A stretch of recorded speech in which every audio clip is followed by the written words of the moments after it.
What's going on, everybody? It's Blake, and I'm here to talk to you about your R34 GTR purchase. This is going to be a rundown of the GTR trim levels and the differences between each trim, so that way you can further decide which one you're going to be buying.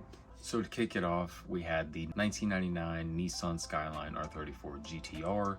This was sort of a base trim level for the GTR itself. It had the Ateza all-wheel drive system, the RB26 DETT, inline 6 twin turbo engine. Also with the 99 GTR, you will have the MFD digital gauge cluster right there in the center of the dash.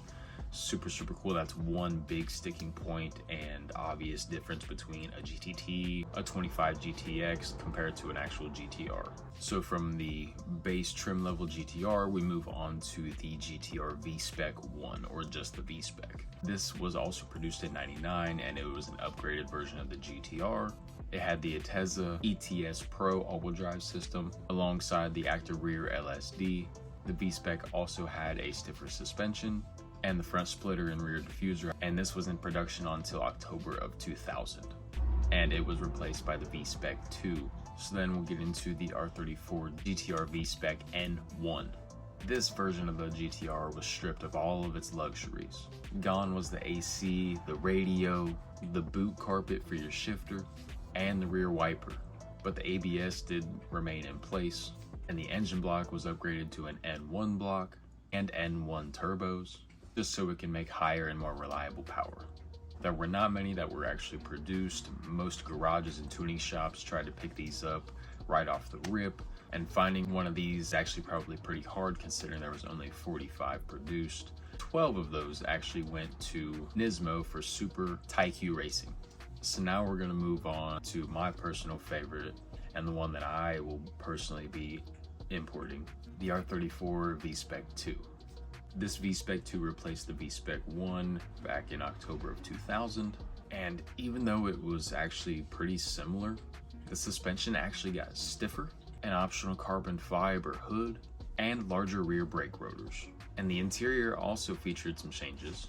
It had black cloth upholstery. It also threw in aluminum pedals and an iridium center console. So if there was a V-Spec N1, there is also a V-Spec 2 N1. And this car is really rare. There was only about 18 produced. This trim of the GTR focused heavily on reducing weight. They actually made the paint thinner than the previous models, and most tuning shops picked up those 18 that were produced. So it's probably really hard to find a clean or original example of one of these. So now we're going to get into a little bit of the M specs. The M specs tend to be a little more on the luxury side of the GTR, considering that it had a leather upholstery and leather seating and interior, and heated front seats, and it had controllable dampers and a stiffer rear sway bar. And a little fun fact about the M spec, it's actually named after Kazutoshi Zuno. He is the father of the GTR. Finally, we're going to talk about the Z-Tune. So the Z-Tune was more of a anniversary edition, as they were stopping production of the GTR. They took out and stripped former GTRs to make these Z-Tunes. They took the RB26 out of them and bored and stroked them out to a 2.8 liter rather than the 2.6 liter. And they based a lot of their technology from their years at Le Mans and the GT500 to put into this Z-Tune. Alongside the bored and stroked out engine, turbos did get a higher boost level, and the rev limiter was also increased to about an 8,000 RPM. And body wise, they swapped out the hood, front bumper, and front fenders for their own Z-Tune specific parts. And all in all, there were only about 19 actual Z-Tunes made.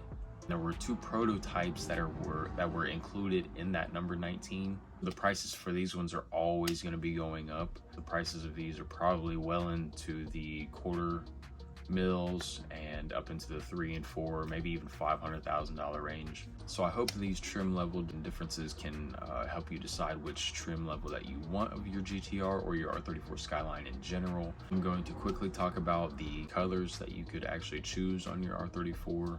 So here are the rundowns of the trim levels and the numbers that were produced in those colors. Famous Bayside Blue, there was over 2,000 of those produced in Bayside Blue at around 2,879, somewhere in that ballpark.